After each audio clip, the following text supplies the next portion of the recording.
Good morning. This is Tom A.R.M. Just giving a brief slideshow about 2023 case study, how housing ownership became so unaffordable after 2010. Okay, so in 2010, something new happened. Real estate investment trust began to acquire single family homes as investments. Before that time, I think they only invested in large 20-story buildings, corporate America, things like that. And so that was a big change in 2010 for single family housing. Now, they did advertise that the single families could now rent the American dream. Hmm, that's a great fantasy. Okay, so the context, investors can make more money by leasing out homes instead of selling them. The problem is that the stock market goal is to make money. It's not to provide affordable housing. So this is a big problem.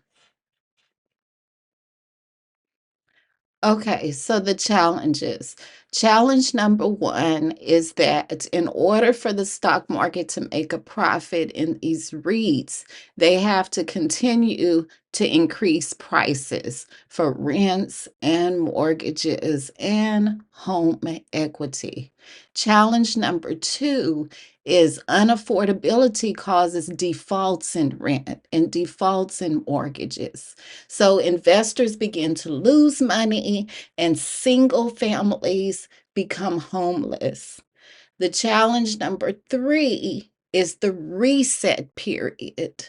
Okay. So this is the time when investors are busted and opportunities are beginning to open up again for single families to buy if they have the financial resources, if they haven't ruined their credit, if they have savings, actual cash to buy during this period.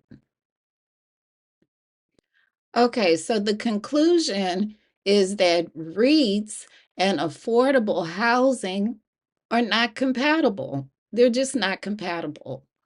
Why are non-home owners investing in REITs? I'm just asking, okay? I don't know. Why are people borrowing money to invest in REITs? I'm just asking. I don't know why they do it. Okay, so now we'll talk about the housing market before 2010. And I happen to have experience with this because I purchased my home before 2010. And also I have a lot of experience with, family history in purchasing homes. Okay, so Fannie Mae started in 1938 after the war, providing homes to veterans. And then during the 1940s to the 1960s, this is when great grandfather was afraid to put all his money in the bank. So if he had over 250,000 in the bank, he had to invest in properties for his cash. So great grandpa did not leverage credit. He did not. He had actual cash, and so this is what they would use to invest.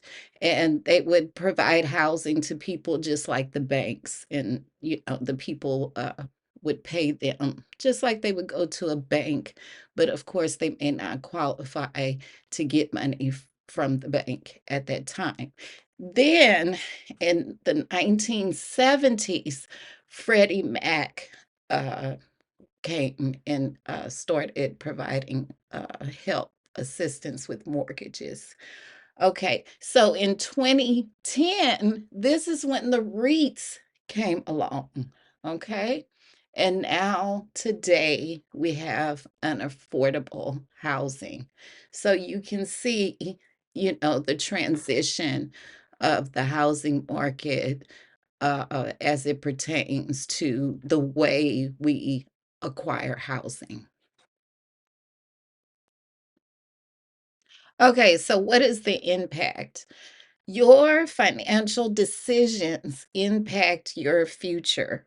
Okay, whatever you decide, if you decide to participate in REITs, if you decide not to, it's going to have an impact of your future on your future. So you just need to think about the impact that your financial decisions have.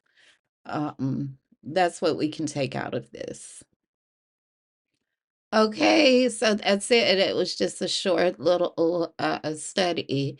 So thank you very much for listening uh, um, to the information about how housing became so unaffordable after 2010.